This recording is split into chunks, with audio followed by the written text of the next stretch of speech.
Hello everybody, welcome back. This is Mandy, and today we're going to do a negative space swipe. And I'm going to use the same colors I used in the bloom if you saw the video on Sunday. So we're going to use primarily a bunch of Prizm pour colors. So I have my pillow paint down. It does have some bubbles, which is really strange, but so hopefully won't be too many bubbles.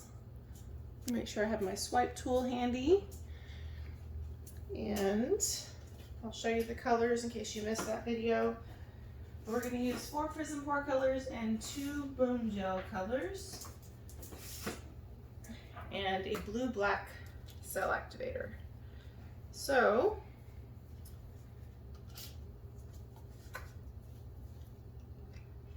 I really loved those colors together, and I thought, these might be a cool negative space swipe. I have used 3 of these in a negative space swipe and added a beautiful diamond yellow called Isadora, but I have not used these with all 4 of these. And the color I really thought pulled everything together really nicely was the Mulga Parrot color. I think it's Mulga Parrot Green Boom Gel.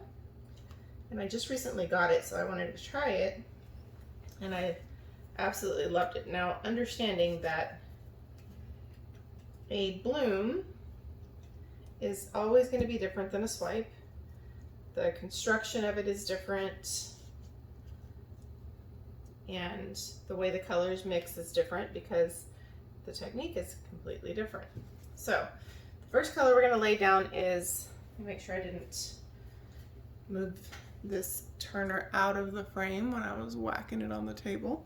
The first color we're going to use is Manna Crab Blue Boom Gel. And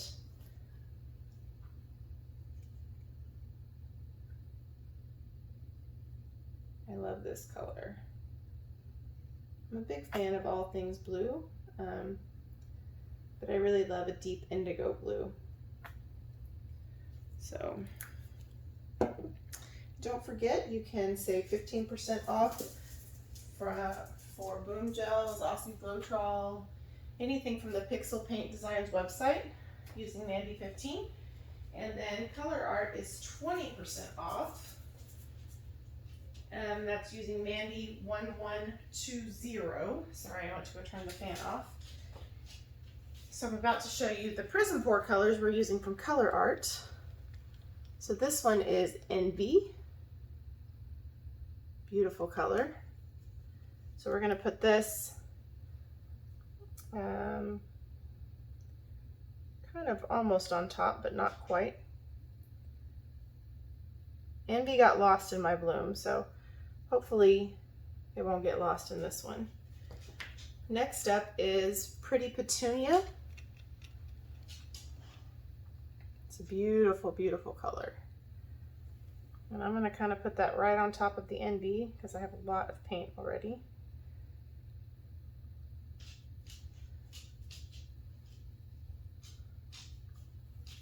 I used quite a bit of Envy just because of the way it poured out. And this one is called Heart Throb. It's a beautiful, beautiful color. So we're going to put this one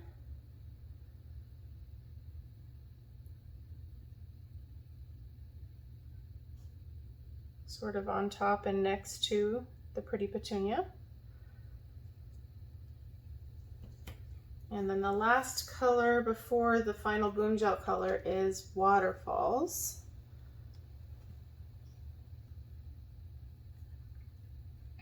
And I'm on the fence as to whether or not I should put that one. I guess I'm going to layer them exactly the same as I did in the bloom. So in the bloom, this is the order I put them in. All right. We have some bubbles. We'll pop them.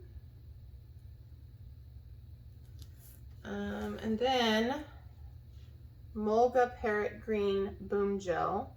I'm gonna kind of put it on the top. So with Boom Gel, you can pour it straight out of the bottle for using for blooms. It's the perfect consistency for blooms. So it's a great way to add in some acrylic color to your blooms.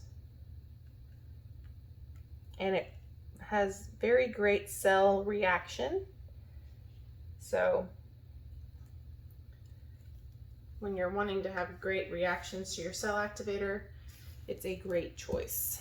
So I'm going to load my palette knife with my Atelier Blue Black cell activator, and we're going to swipe this little bad boy.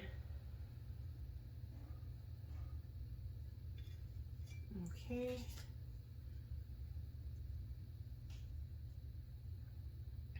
Now, I love, the Blue Black is probably hands down my favorite cell activator, but just know if you mix it, it's not as thin as Amsterdam. So no matter how much Floetrol you add, it always feels just a smidge thick, but it still really works well. You just kind of have to be prepared that it's going to mess with your brain a little bit. Okay. All right, here we go. I'm going to start over here because I have a lot of paint over here.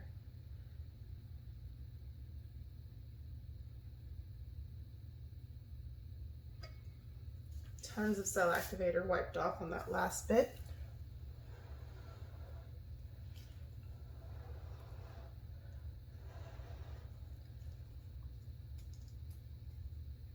Okay, I am slightly concerned about this one rogue blue spot, but not very concerned.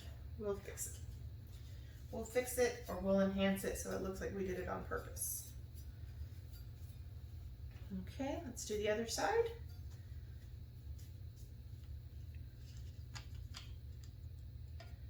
And there's one part where I swiped and I lost a lot of cells.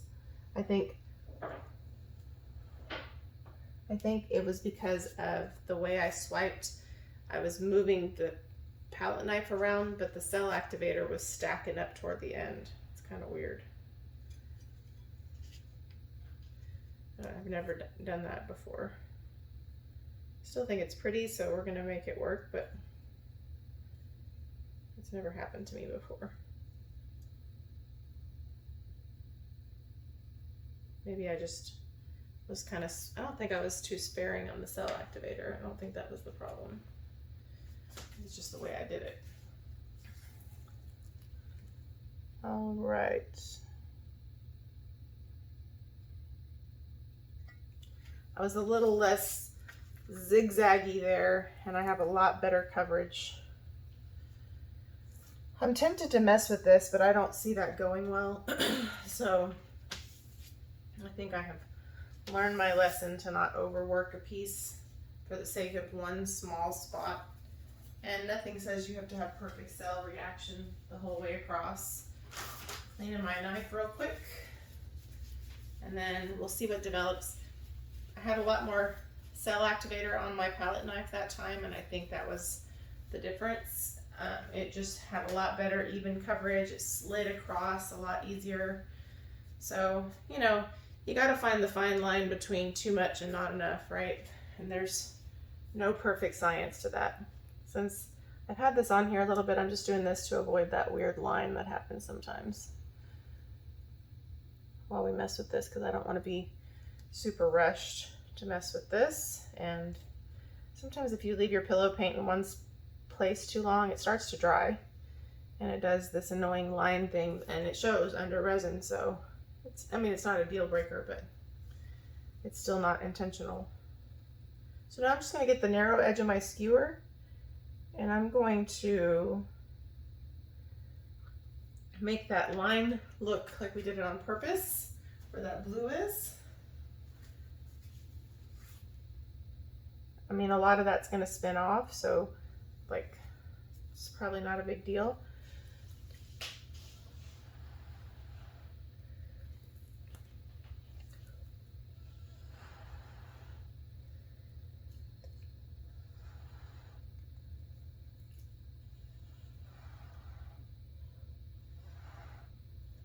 Okay, there's a couple places where I have a ton of cell activator. I'm just trying to get it to open up a little bit.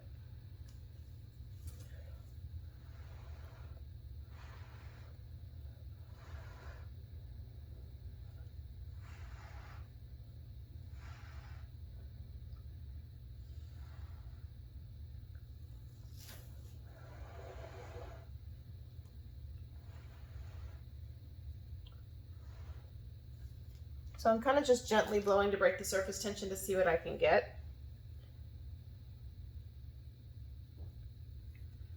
I like pillow cells personally, so if we get a lot of them, I actually think I can tilt this and move some of that weird part off and get some of this better part of the swipe on this side.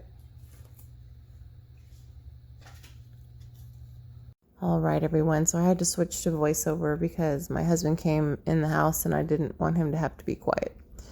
So after I do a couple of things, what I'm going to do is try to move the majority of this paint to the right edge and see if I can't swipe off that part that has no character. So thankfully I did use a lot of paint, so I had enough paint on the surface. I did lose some cool parts right there, that little cloudy edge. I'm glad I got some of it left, but I would have liked to have retained that. So now we're just seeing where we want to make any changes, if any, and if we want to keep tipping some paint off. We have plenty of paint on the surface. We do still need to get some of it off to avoid cracking, because if you leave too much paint on your surface as it dries, it can cause some cracking. So I did embellish a couple of places just to add a little bit of character. And I'm using a coffee stirring stick. I'm using the skinny side, the more pointy side, just to draw some lines in there. And I did get a little bit of paint right there, so I just dabbed it with my finger to clean it up. I really love using a blue-black cell activator. I love the cloudy look you get as it kind of has this wispy effect over the pillow paint. That may not be for everyone, but I think it adds so much character to the painting. And I think it adds some depth and contrast, so you don't just have like a bunch of color in one spot without any kind of graduation to your negative space. And I really love the way it works. And I really like cloud pearl paintings, but I don't like that sometimes you lose so much of your color saturation. So to me, this is sort of a happy medium, even though this is not a cloud pour. And I have never done a cloud pour. I need to do one. But for me, this is kind of a happy medium where you retain the beautiful color saturation that you get using the Bloom recipe, but you have the kind of the wispy effects of the cloud. I really think that that's super neat. So you will see in the close-up at the end that we did tilt an awful lot, so we lost some of the boldness of the color, but all of the color is still very well represented. And I love the fact that in this piece we have some large cobblestone looking cells, and then we have some small ones, and then we have those pillow cells. Sometimes we call them ghost cells. I really think it just works really nicely in this piece. You see me guarding with my arms. I had no puppy pool set up, and I didn't even have my what are they called? There's some sort of a guard. Sometimes I put it behind the spinner. Sometimes I just live on the edge and I don't put anything up because it blocks the lighting so bad sometimes that sometimes I just take the chance, move the chairs out of the way. So that's kind of what I did for this particular painting. So yeah, don't forget about the discount codes in the description box. Take advantage of all of those. The wood round that I'm using is from Lolivefe. It's a 12-inch cradled wood board. I do prime them just to avoid warping as paint dries or resin dries. I really love using them. And I'm so used to using wood boards that when I use canvases now, I don't think I'm getting enough paint off because I've had a couple crack on me. And so I think I've just gotten really spoiled with using the wood rounds. So it's kind of bad to be that spoiled about it, but I really like using wood better. I do like using canvas too, but it's just so much easier. The surface is smoother. It's just easier to paint on. The paint glides across the wood a little bit easier than it does a canvas. So I think I've gotten a little spoiled using these wood rounds. So anyway, I have a close-up coming up for you next. Please don't forget to check out our Fluid Art Friends Facebook group. The link is in the description box below. And I can't wait to see what you guys think about this piece. Here comes a close-up. All right, everyone, so here is our close-up. You can see we did lose some of our color saturation just because I stretched so much to get rid of that one weird part that didn't have cells. But I still think it's really beautiful. I love that we have a mixture of small cells and large cells and those pillow cells where the cell activator kind of glides over the pillow. I really do like the composition of this one. I really enjoy the way the colors play well together. So I hope that you like it too. Please let me know in the comments below. Don't forget about the discount codes in the description box. And please like and subscribe if you're not already subscribed. And thank you so much to all of you who are, and continue to support my channel. I really appreciate your support. And have a great day, everyone. Thank you so much for watching. Bye.